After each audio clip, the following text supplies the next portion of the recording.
Assalamualaikum warahmatullahi wabarakatuh. Kembali lagi dengan saya Muhammad Rifat dengan NIM 22073067.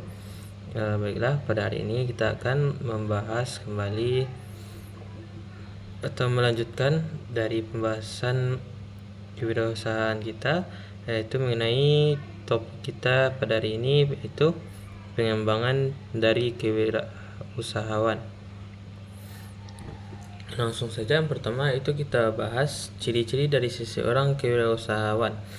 Seseorang kewirausahaan yang sukses harus memiliki visi misi yang jelas, karena kita sebagai calon kewirausahawan harus memiliki visi misi yang jelas, tidak bisa berubah-ubah, karena jika kita memiliki visi misi yang berubah-ubah, maka kewirausahaan kita tidak akan berdiri dengan lancar, dengan baik. Lalu selanjutnya itu ciri selanjutnya, seseorang kewirausahaan yang sukses harus memiliki sikap bekerja keras, karena dalam sebuah kewirausahaan itu akan ada namanya naik turun atau roda yang berputar. Kadang kita akan di atas dan kadang kita akan di bawah. Lalu sebagai seorang kewirausahaan kita harus memiliki sikap yang bekerja keras untuk bekerja sampai kita akan mendapatkan hasil yang sangat memuaskan atau hasil yang kita inginkan. Lalu ciri ketiga itu seorang kewirausahaan yang sukses harus memiliki sikap bertanggung jawab, karena dalam sebuah kewirausahaan akan ada problematika dan akan banyak pertanyaan dan akan banyak kejadian yang harus kita pertanggungjawabkan. Lanjut, ciri-ciri selanjutnya itu seseorang kewirausahaan yang sukses harus memiliki sikap yang berkomitmen tinggi atas semua visi misinya. Ia selalu berkomit. Contohnya, dia akan tepat waktu, akan selalu berusaha, tidak berubah-ubah, agar kewirausahaan atau usaha yang ia buka itu akan berjalan dengan lancar. Selanjutnya itu seorang kewirausahaan yang sukses harus memiliki sikap, yaitu memiliki relasi yang banyak atau harus mengembangkan relasi, karena relasi ini sangat penting atau sangat-sangat berpengaruh penting bagi kelangsungan sebuah usaha, karena dari relasi kita dapat mengambil banyak pelajaran, mengambil banyak contoh agar atau informasi penting agar usaha kita berjalan dengan lancar. Dan yang terakhir yaitu seorang wirausahawan yang sukses harus memiliki sikap yang tidak pantang semangat, karena semangat dalam sebuah usaha sangat penting, karena sebuah usaha tidak selalu berjalan dengan lancar. Selanjutnya itu strategi apa ya untuk mendirikan sebuah usaha. Untuk mendirikan sebuah usaha itu tidaklah mudah dan juga tidaklah sulit. Itu semua tergantung pada diri kita sendiri, apakah kita mau belajar atau tidak.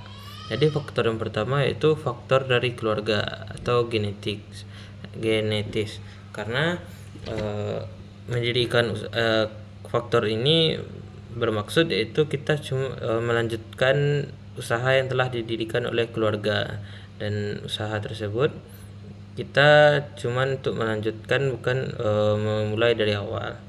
Lalu selanjutnya itu ada faktor strategi yang selanjutnya, yaitu sengaja terjun ke dunia wirausaha, atau kita berani untuk mendobrak diri kita untuk mencoba gimana bergelut di dunia wirausaha. Dalam arti kata, kita memiliki niat yang kuat untuk melakukannya. Lalu strategi mendirikan usaha yang lain selanjutnya itu iseng-iseng. Iseng-iseng di sini bermaksud yaitu melakukan sesuatu. Iseng-iseng di sini bermaksud terkadang tidak semua iseng-iseng itu yang berbuah tidak baik. Jadi jika ada juga iseng-iseng yang berbuah bagus. Jadi strategi yang didirikan dengan iseng-iseng ini, kita harus memanfaatkan waktu-waktu luang atau ketika kita tidak ada pekerjaan, kita harus memikirkan pikiran kita itu dengan apa atau melakukan sesuatu tapi mendapatkan hasil. Lalu selanjutnya itu strategi yang selanjutnya coba-coba. Di sini coba-coba ini bermaksud karena bahwasanya kita ingin mencoba-coba karena kita setelah terpengaruh dengan dunia wirausaha, kita mencoba-coba untuk menanamkan modal kita dan ternyata itu berhasil. Dan terkadang juga dengan coba-coba tidak selalu usaha kita berjalan dengan lancar. Lalu yang terakhir itu strategi terpaksa. Strategi terpaksa ini terkadang juga sama dengan yang iseng-iseng tadi. Terpaksa ini juga dapat membuahkan hasil.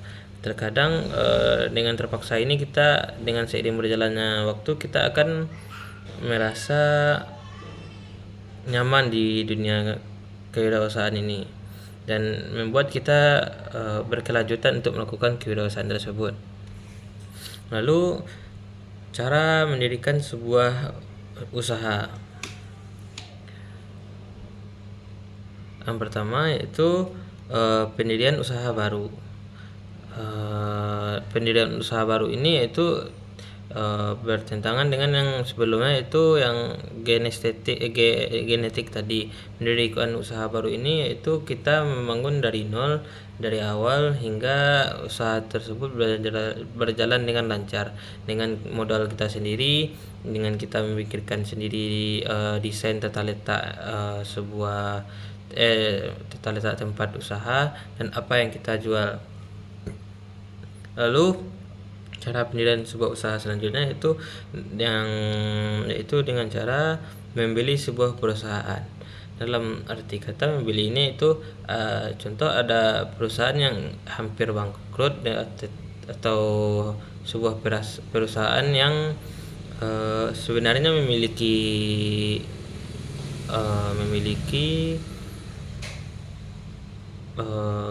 pengembangan yang bagus tapi direkturnya tidak bagus atau pemiliknya tidak pandai untuk mengelolanya. Lalu kita membelinya dengan harga yang ditentukan, lalu kita akan mengembangkannya. Di sini kita tidak membutuhkan lagi mencari tempat atau mencari karyawan lagi karena di sini kita sudah mendapatkan semua.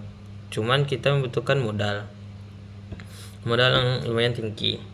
Lalu cara yang selanjutnya itu sistem kerjasama dengan perusahaan lain atau franchise. Yaitu franchise ini berarti seperti kita membeli nama dari sebuah perusahaan orang lain, lalu kita membuka atas nama mereka tapi milik kita sendiri. Contohnya pada saat ini itu pada Pertamina pribadi akan membeli ke pemerintah, lalu Pertamina tersebut milik kita sendiri dan hal tersebut kita beli dengan harga yang tinggi dan kita mendapatkan semuanya, tempat, alat-alat dan karyawannya. Lalu hal-hal yang menentukan dalam sebuah kewirausahaan itu yaitu minat dan bakat. Minat dan bakat sangat penting untuk seorang wirausahawan untuk melakukan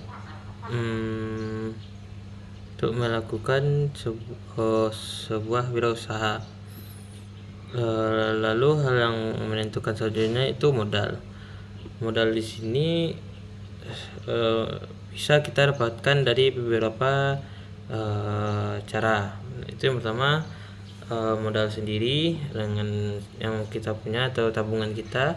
Lalu modal bersama jika kita bekerja bersama-sama, dan modal pinjaman. Pinjaman ini itu meminjam ke bank dengan bayaran setiap tahunnya. Lalu waktu adalah juga menentukan keberlangsungan sebuah usaha. Selanjutnya itu laba dan pengalaman. Laba ini juga merupakan hal-hal yang sangat penting, karena tidak ada laba maka kita akan bekerja dengan tidak akan mendapatkan hasil apa-apa. Selanjutnya itu hal-hal yang harus diwaspadai dalam membangun sebuah usaha, yaitu yang pertama yaitu data atau informasi yang tidak lengkap. Karena jika data dan informasi yang tidak lengkap, kita akan sering terkecoh atau akan sering tertipu dengan dunia usaha. Selanjutnya itu salah perhitungan. Salah perhitungan ini yaitu contohnya jika kita mendirikan sebuah usaha tanpa memperhitungkan tempat dan modal kita, maka kita tidak akan mendapatkan hasil yang kita inginkan, atau kita akan rugi dalam melakukan sebuah usaha ini. Lalu perhitungan itu sangat penting atau harus diperhatikan, sangat diperhatikan. Lalu itu pelaksanaan pekerjaan yang salah. Lalu hal yang harus diwaspadai selanjutnya itu kondisi lingkungan yang tidak tepat. Kondisi lingkungan ini sangat mempengaruhi berjalannya usaha kita, karena jika kita tidak dapat menentukan lingkungan usaha yang tepat, maka usaha kita tidak akan berjalan dengan lancar. Lalu selanjutnya yaitu bencana alam. Kita harus memperhitungkan bencana alam, atau tempat kita adalah tempat yang aman dari bencana alam, agar kita tidak akan rugi pada suatu hari jika ada bencana alam. Dalam melakukan usaha, kita harus melakukan sebuah analisis. Yang pertama itu kita harus melakukan analisis kebutuhan usaha, alat-alat atau kebutuhan apa yang harus kita butuhkan dalam membangun sebuah usaha. Lalu kita harus juga melakukan analisis secara benar dan tepat agar secara benar dan tepat dari segala sisi, agar tujuan kita tercapai dengan tepat. Lalu modal terbagi menjadi dua, yaitu modal sendiri, modal materi atau modal uang. Modal uang ini itu syarat untuk memulai sebuah usaha. Lalu selanjutnya yaitu modal skill. Modal skill di sini berarti itu kemampuan. Jika kemampuan kita tidak ada atau modal skill kita tidak ada, maka kita akan sulit untuk melakukan sebuah usaha. Lalu pada prinsipnya ada dua jenis modal usaha, yaitu modal investasi dalam jangka panjang dan modal kerja dalam jangka pendek. Modal investasi dalam jangka panjang itu contohnya itu kita kita akan